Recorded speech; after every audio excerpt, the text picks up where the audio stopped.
ho, ho. Wrong holiday. Wrong holiday. Boo Okay, hoo. hey. Oh, there it is. Did you hurt yourself? I did. Oh, hey, welcome everyone to Minnesota Medley's. Welcome back. Welcome back. Yes. We want to say thank you to everyone who checked out our most recent episode, which of course was movies made in Minnesota. Las películas. Yeah. And that was a lot of fun. It really was. I like talking movies, and there have been a ton made here. But we're many. moving on. It's time to move on. Today we are, this of course is the first of a big double special episode, Haunted Minnesota. 2 installments. 2 installments, double installment, that's right. We had the immense and creepy pleasure of interviewing Justin Miner, who is a member of the Johnsdale Paranormal Group. Yep. Jess and I have seen Johnsdale Paranormal Group live Thrice in providing their findings in local investigations, twice at the warden's house in Stillwater and once at the historic courthouse. And what did you say? They never disappoint. I have never left disappointed. They're just I have very never left professional. their presence disappointed. They don't try to make things flashy. Nope. They come at it very professionally. They and they just happen to do something that's creepy. So this interview, we're not going to talk much for this episode because Justin nailed it. I mean, he brought it home. He did, and he shares with us a story. News alert. Yep. Spoiler, Yep. but not really. No. He shares a story that he hasn't shared with anyone before, so we felt very privileged. Yeah. Thank you for that, Justin. It was amazing. I still can't stop thinking about it. Yeah, hair raising. Yes. Spine tingling. Spine tingling. Yep. Knee knocking. And nail biting. And toe stubbing. Yeah. And I don't know. Let's move on. It was the interview. Impressive. I can't wait for you guys to hear this. We recorded this just a couple of weeks ago, not even. Yes. Justin Miner with Johnsdale Paranormal. Here we go. Okay, so on the phone today we have Mr. Justin Miner with Johnsdale Paranormal Group. Justin, So excited. thank you for doing this with us. Oh, no problem. Thank you guys for having me. Absolutely. I know we've touched on this before and we emailed you about it, but we're kind of big fans. We've seen you and your team do live presentations 3 different times, all times in Stillwater. Twice at the warden's house and once at the historic courthouse. And they're fascinating. People watch a lot of paranormal shows on TV and that kind of thing, but it's like baseball. It's not the same until you've been there. When you're sitting in that location hearing those stories that happen right next to where you're sitting, it's a whole different ballgame. Kind of makes your ears perk up a little bit, and your senses are heightened. Like, could anything happen now? Mm-hmm. Yeah, it's just it's so cool. So if any of our listeners have a chance to see Johnsdale Paranormal Group doing any kind of live presentations, do it. Get a ticket. Bring your friends and check them out. So absolutely. But wanted to ask you actually, like, how did you get into paranormal investigating to start with? Is this something you've been doing for a really long time? Yeah. I mean, it's kind of interesting. We don't really share, going all the way back to the beginning for kind of how Johnsdale Paranormal Group was formed and what kind of got us into it. But so going back, my family moved up to Minnesota from northern Iowa back in 1992, and we moved to a small town called Onamia, which is right on the south edge of Mille Lacs Lake. Yes. And went to high school there. Graduated from there. Ended up working in Onamia for a while before moving on. But all throughout high school, we'd hear stories about this strange place called Johnsdale. which was located just to the southwest of Onamia. Right along the old Sioux Line Railroad tracks that went from Genoa all the way up to Grand Marais, I believe. Mm-hmm. And I believe it was originally formed in the early 1900s, kind of as a logging camp, essentially. Okay. And I had a buddy of mine in high school. His name's Adam, whose family lived out in the still does actually live out in the Johnsdale area. Okay. And he would tell us all sorts of stories about just weird stuff that his family would encounter out there. Anything from, Bigfoot type creatures to UFO sightings to ghost sightings. We hear all this weird stuff. Yeah. And, back in high school, I didn't have a huge interest in the paranormal. I'd always, listen to the stories and thought they were kind of weird and stuff like that. Yeah. But never really dug into it, never really went and investigated it back then. Well, fast forward to the early 2000s, after I graduated from high school, I was actually coaching football in Onamia. And, before and after practice, I would talk to some of the players about Johnsdale and some of the weird stories I'd heard and stuff like that. And one night, there's a couple guys that stopped over at my house and they're like, hey, take us out to Johnsdale. Take us out to Johnsdale. We want to see some of these places where you're talking about. Yeah. I was like, fine, all right, hop in the car, let's go. And, we drove out. And Johnsdale, now is a heavily wooded area, full of swamps.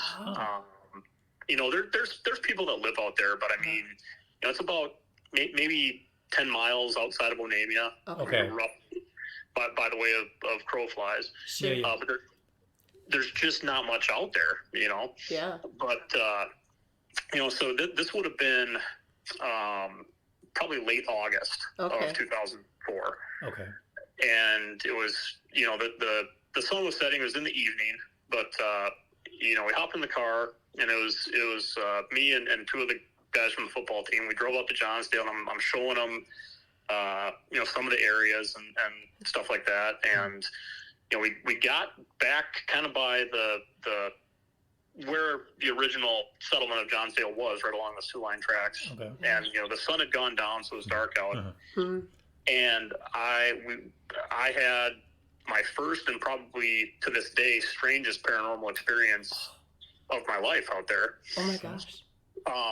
It was a clear, probably 50-some degree night. Uh-huh. And you're driving along, the gravel road, and all of a sudden it was like we blipped into a different time and space, essentially, into the middle of a full-on blizzard. Oh my gosh! And, what? Yeah, and there was so much snow on the ground that I had trouble. I was driving. I had trouble kind of controlling the car and knowing where the road was. When you say sudden, how sudden? Like snap of a finger. From 50-degree clear August night to full-on blizzard. Would have lost my mind. Crazy. Yeah, right. And I remember looking over at the guy in the passenger seat. Yeah. And I was kind of looked at him, and he was sort of white knuckle on the dashboard, what's going on type of thing. Yeah. And I'm sitting there thinking, I'm like, well, okay, I know where I'm at, and I know if I just keep driving straight down this road, we're going to get to Highway 23 that takes us back into Onamia. Hopefully we'll be fine. Right? Yeah. You think these things. Yeah. And I'm just kind of sitting there, what is going on? Mm-hmm. Right. And we kind of kept driving, and I would say it lasted for maybe a mile. Okay. Maybe two. Okay. And then all of a sudden, just like that, snap, done. Like it never happened. How crazy! Holy cow! And so I stopped the car right in the middle of the road, and this is where it gets really, really weird too. Oh, okay.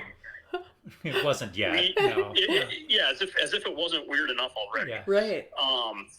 We stopped the car in the middle of the road, and I remember glancing to the guy that was sitting in the back seat. He was completely passed out, not awake at all. He was just gone, and I looked over. I remember looking over at the guy in the passenger seat and thinking, hey, what happened? What was that? Yeah. And, we sat there for a minute, kind of in a daze, and the only thing we could think of was like, well, let's drive back into Onamia and see if anything happened there. Yeah. And, we drove back and we didn't really say anything to each other, and we got back into Onamia, and when I pulled into the yard, we didn't, it was like it kind of never happened. I got out of the car, I'm like, hey, have a good night, see you guys later. Didn't really talk about it, but when I walked in, I realized that we had been gone for like over 4 hours. Oh my gosh! No kidding. And that was a trip like that would have taken maybe an hour at the most. Yeah. Oh, how crazy! So there was definitely something happened out there. Yeah. We lost a ton of time. Yeah. How wild is that? Further research into what might have happened? I mean, like any government stuff, or so there's a lot of different. I mean, well, like you said, it's Johnsdale, and it's question. Yes, and my hope is that eventually we're going to release some content talking about Johnsdale. Okay. Yeah. Well, but yeah, I mean that right there was my first paranormal experience. Really. Wow. Right. So you call yourselves Johnsdale Paranormal basically as an homage to the uniqueness and weirdness and paranormal vibe of that town. Yeah. That's crazy. That's like this whole plane of existence thing and like intersections and that's just whoa. Okay. So that was 2004. Crazy, yeah. Did you then at some point say I'm officially I believe I am officially interested in this now? It was kind of strange is I didn't talk about that incident for years. Wow. Until and I don't know if that was necessarily by choice or just it just kind of left my mind for a while. Sure. Until one night I was talking with my buddy Adam, who was one of the original founders of Johnsdale Paranormal Group, and we were talking about Johnsdale, and he, I just it popped into my head, and I'm like, hey, did I ever tell you about this weird snowstorm thing that happened? And he gets kind of quiet on the phone. He's like, hey man, he's like, where were you when that happened? So we pulled up on Google Map and I showed him, and he's like, holy cow! He's like, dude, he's like, have you ever heard of the plane crash that happened out there? No way. Oh. And I said, no, I've never heard about it. And back in 1988, there was a small 2-seater Cessna airplane that took off from somewhere up north. I can't remember exactly where. Northern Minnesota, and they were on their way I think it took off from the cities. Okay. And it was heading up north to do some repair work. Sure. And it crashed during a blizzard in Johnsdale, right where we were. Oh my gosh. Adam and his dad were two of the first people on the scene. No way. Yeah. Yeah. Wow. So that is crazy. Whether or not that had anything to do with what we experienced out there, I don't know, but it's a very, very strange coincidence for sure. Yeah. And that conversation between me and Adam essentially started Johnsdale Paranormal. Okay. That is so cool. It kind of gives me the goosebumps, I could see how that conversation would kind of ignite something. Ignite something, exactly. Yeah. That's awesome. Our first paranormal investigation as a group was that plane crash site on Johnsdale. Oh, how neat. 2009, so Okay. All right. Well, that kind of leads me to my next question, because you're talking about locations. Like, in your experience, what in Minnesota, say like 5 towns, what are have the highest concentration that you've experienced, of hauntings?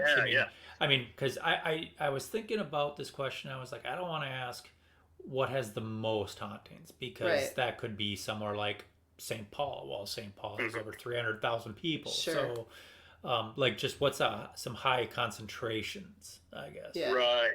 Well, yeah. I mean, we've been fortunate enough to travel all over Minnesota and see a lot of different towns, a lot of different locations. and like you mentioned, Minneapolis, St. Paul, just by numbers, has a ton of history and locations. Yes. You think about St. Paul, you think about, Four Paws Restaurant, the Mountain Theater, Minneapolis with First Avenue Nightclub and the old soap factory, places like that. That's. I mean, you got to put it up there.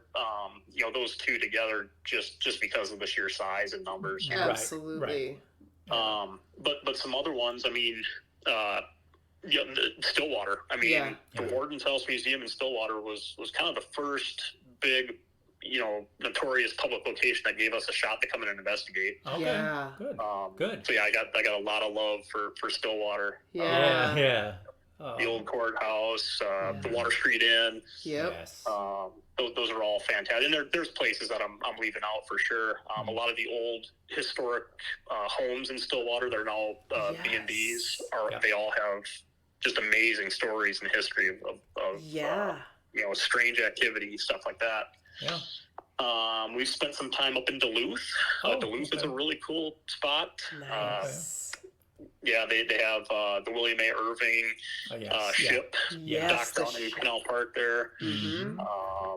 There's a few other places. I know Anger Tower up there. Sure. It has some stories with it as well. I've heard that too, yeah. I think the old, I don't know how old it is, but the Blackwoods Restaurant. Yes. Great food.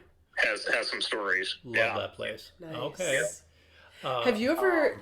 We did a tour at Glensheen, and I asked them, and they're kind of tight-lipped, but they did say they've had some, questionable occurrences from time to time. Have you ever, checked in and see if they would ever allow anything?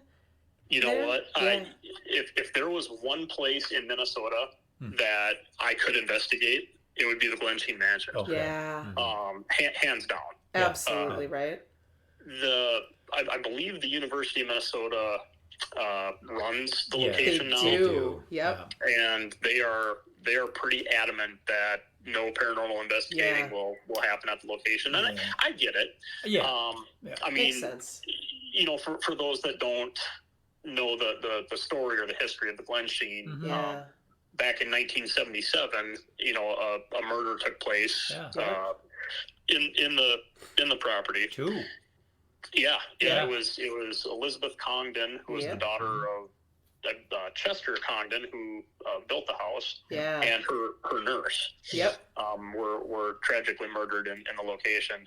And you think 1977? I mean, it really isn't all that long ago. Correct. That's right. Even today. So I mean, I think just to be respectful of that situation, the location, the history, and the family members that are still living. Absolutely.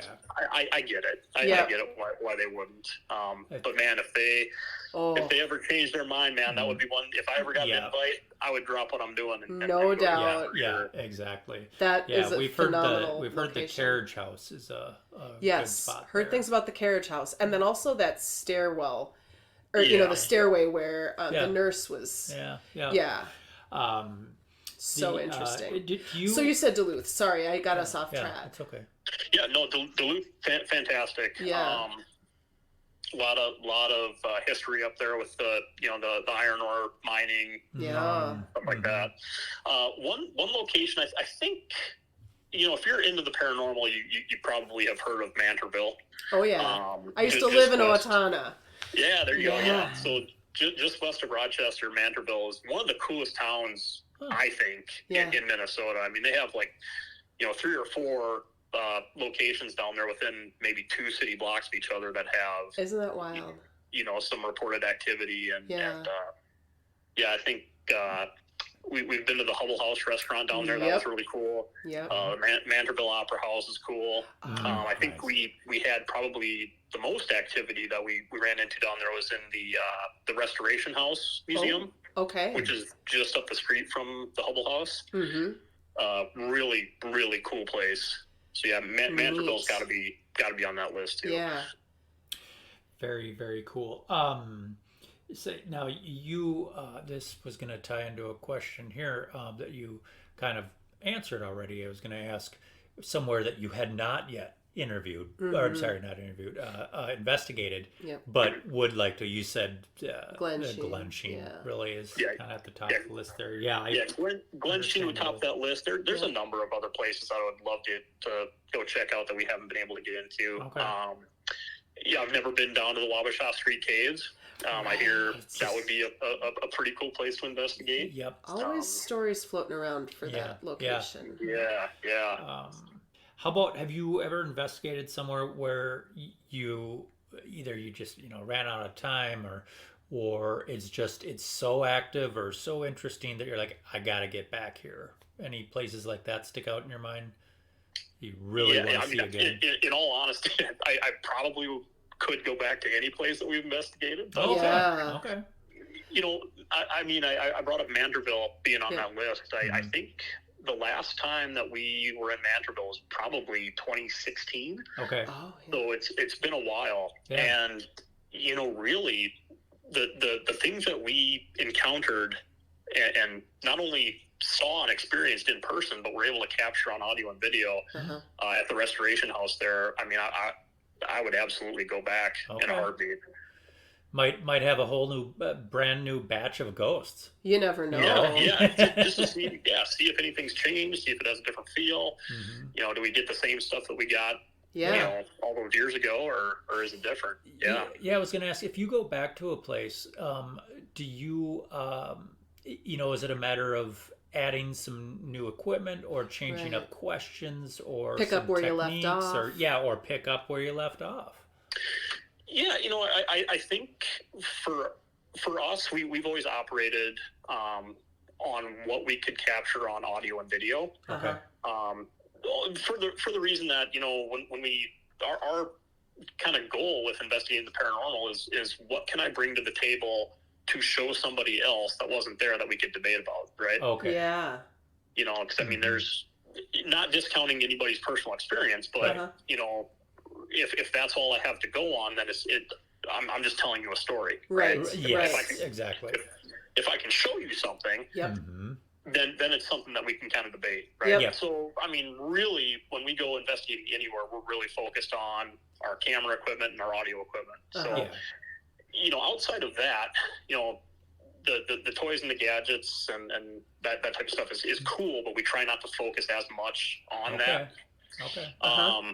But yeah, when we go back to places, it's interesting to try to, align, your EVP questions or stuff like that to see if whatever is there remembers Oh, the interaction that you had that before. makes sense. Yeah. Like and reintroduce yourself and then say, last time we were here, or kind of refresh their memory a little, the ghost. Yeah. Yeah. Ghost Yeah. memory. Yeah, and see if it feels the same, see if it Yep. interacts the same, or is it totally different? Okay. Yeah. Do you have any experience, without naming names, of course, going into a place and almost, whether it be immediately or after a couple hours, figure out what, maybe not that you were misled, but the debunking, Yeah. some people call it. Yeah. Not much yeah. going on. Yeah, that you're able to explain away that, well, it's your furnace kicking in or whatever. Yeah. Does that happen to Yeah. you with any frequency? Yeah, absolutely. Like Okay. that's kind of the first thing we try to do at any location that we go to That's is good. yeah, try to come up with an explanation. And we're lucky enough to where the members of the group kind of have backgrounds that lend themselves pretty nicely to investigating the paranormal. I'm in facility management. I got a degree in HVAC, so Perfect. I Oh, can yeah. usually diagnose issues with the building or the structure or the Mhm. mechanical systems within the building. There you Yeah. go. My brother Brian is one of our founding members too. He's worked in the field of psychology for over 20 years, so Ah, he can really dig into the psychological effects Uh-huh. of the people living in that location, Yeah. and whether that might come into play as Yep. well Yep. for what they're experiencing. Yep. We've in the past we've had historians come in that can help us with the history of locations, stuff Very like that. cool. So Awesome. I think you really try to see if there's an easy way to create what you're being told that this person is experiencing in the location. Absolutely. That's really, I mean, I appreciate that, because that's really kind of disproving or bringing some fact to back up, or to kind of say, nothing like that went on here, and just to kind of, I appreciate for some people that. it could be a comfort too. Exactly. Exactly. Sure. But for them to know that, boy, wiring's off, you've got a lot of EMF in this area, and it's making you feel this way, but there's really nothing going on. It's just... Yeah. Well, I mean, one example, we got called in to investigate a private residence back in maybe 2010, 2011. Uh-huh. And, this guy and his kids were terrified about the stuff that was happening in their house. Yeah. And he told us a story about how they had essentially right kind of in their living room was the stairway that went up to the upstairs to the kids' bedrooms. Uh-huh. And he said, like, God, he's like, this door will slam shut on its own. Oh. He's like, it's just terrifying. Yeah. And we're like, oh, okay, all right. So we set up cameras on it. We had our DVR system set up, and we were taking a break from the investigation, and we were kind of standing out, talking to them, and sure enough, on the camera right behind us, there goes the door slamming shut. Nobody's in the house. Sure. And it's like, okay. Let's check that out. Yep. So I walked in and I opened the door and I'm looking around. I'm trying to blow on it. I'm trying to do anything to get close. Yeah. And I'm standing there, and all of a sudden the door swings and hits me in the back. Okay. Uh-huh. I was like, okay, what's going on? Right. Well, when we saw it on the camera the first time, one of our investigators had just come down and walked down through the doorway and left, and probably, I don't know, maybe a minute or two later, the door swung shut. Right? Okay. Well, what we found out was there was a floorboard, an old floorboard that was kind of right at the junction of the door frame. That if you stepped on it just right, it would lodge itself down and release enough pressure on the door frame to get the door to swing shut on its own. Sure. And we could show him that and do that, at will. Uh-huh. And just to be able to do that and be like, hey man, yeah, what you experienced was, terrifying because you don't have an explanation for it. Exactly. Right? But once you see that, you can kind of see the relief on his face, and it's just like, yeah, that's some good detective work. You need some outside eyes to kind of... You gotta, I mean, you always gotta look for those explanations. Absolutely. Right? That's awesome. We talked about how you got into paranormal investigating. That do you ever come across anybody that's looking to get started in paranormal investigating? What kind of advice do you give them? Do you encourage it, discourage it? Do you? Well, I think I don't discourage people. I think it's I mean, there aren't any professionals in this field, and I say that because there's not a degree that you can get in ghost hunting, right? Yeah. Good point. Yeah. So I mean, anyone can do it, but my advice would be, kind of dependent on what the person is hoping to get out of investigating the paranormal. Yep. I think if somebody is just looking to go out and have a good time and maybe get a creepy experience that they can tell their friends around a campfire or something like that. Yeah. My advice is going to be, you probably don't need to go out and, buy thousands of dollars worth of equipment. Oh yeah. Sure. That's a good point. Yeah. I mean, I would, my advice would just be, be respectful. Yep. Get permission to go in places. Don't trespass. And, just be safe and have fun. Right. Yeah.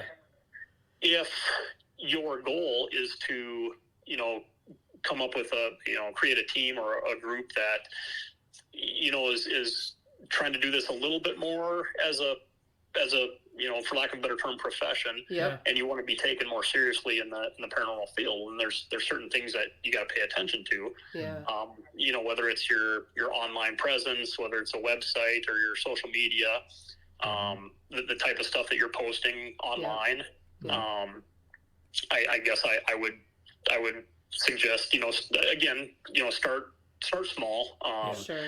I think a lot of people, that watch the TV shows get fixated on the gadgets and the equipment and stuff like that, and they want to jump in head first, and you really don't need to. I mean, when we started that first investigation we did back in 2009, we had I think a Nikon digital camera and little audio recorder. That was it.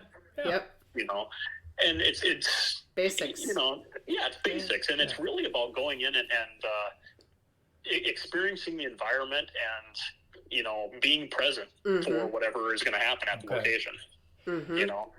I got to imagine. I mean, I'm not an investigator by any means, but I got to imagine one thing people need to be prepared for is it's not like a 45-minute show that's been edited down and all that. You're there for hours, and I got to imagine there's a lot of sitting and waiting. Yep. Oh yeah. There more often than not, nothing happens. Yeah. Right. Yeah. That's, I mean, you're spending all night in a location for nothing to happen. Right. And I think kind of to your point, when we investigate, we usually set up anywhere from 4 to 6 cameras, and we run them for 8 hours on end. Yeah. You do the math on that. You have to watch back every second of that video. So it's not about just one night of work. Oh no. Yeah. Yeah. There's a reason they time-lapse stuff on Ghost Hunters when they're meeting up in a hotel room and going through all the evidence. They're weeding through it. Yeah. You're going to spend 40 plus hours doing that. Yep. Yeah. So it's a grind, and really, you're going through that much audio and video to find a second or two, right, of something that might be interesting. Yeah. Yeah. Well, and plus, I kind of feel like this whole, I work with kids, and when you ask them a question, you got to give them plenty of think time, and I'm sure you have to give plenty of response time when you're asking questions, when you're doing like an EVP or something, because you got to give time for stuff to get across. Yeah. And even if you ask them to do something, that needs time as well. Yep. So you really got to slow down, take your time. I think another thing that people tend to overlook or not realize is that when you're listening to audio, right? You're doing EVP sessions, you're running audio, especially if you're running it nonstop. When you're listening to that, like your ear kind of gets trained to being able to hear stuff within that, that white noise of a recorder and stuff like that. Yes. So it's tough because, people that maybe just throw the headphones on and listen right away might not hear what somebody that's listened to hundreds and hundreds and hundreds of hours of audio can kind of pick out. So it's an interesting deal. You have a trained ear at that point. Yeah. Right. Well, one thing, I do have another question, but I got to say thank you again. You this is have been so generous with your time. Really have. We just appreciate it. So, final question is, the big one. Have you ever been scared on the job? I get asked this question quite a bit. Honest answer, not trying to be a big shot or anything like that. Yeah. My mentality with going into any location, right, is like I want something to happen. Yeah. Like I want that undeniable experience. I want that thing to happen right in front of me. So I mean, I think going into a location, regardless of the stories and the history and stuff like that, going in with the mindset that I really want to see something and experience something, fear kind of goes out the door. Sure. Right? Yeah.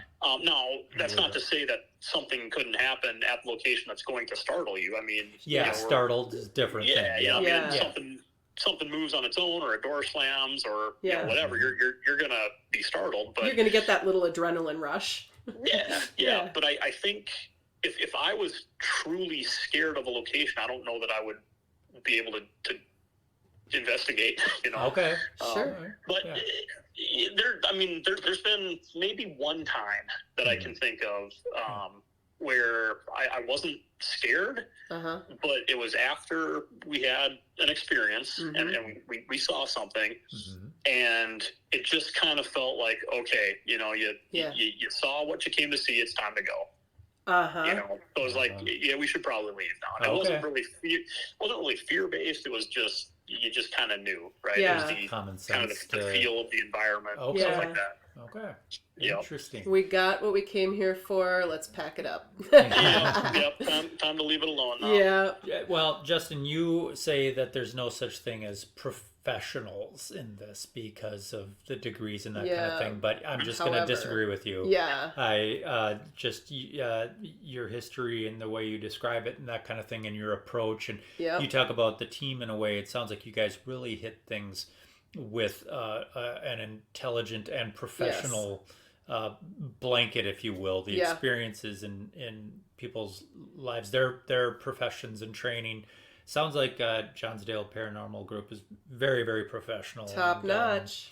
I know we appreciate that. We're going to be keeping an eye out for next time you guys do a public sharing of an investigation. And we encourage our listeners to look up Justin with Johnsdale Paranormal Group as well. Yes. So, and just so you know, they have been redoing the porch at the warden's house.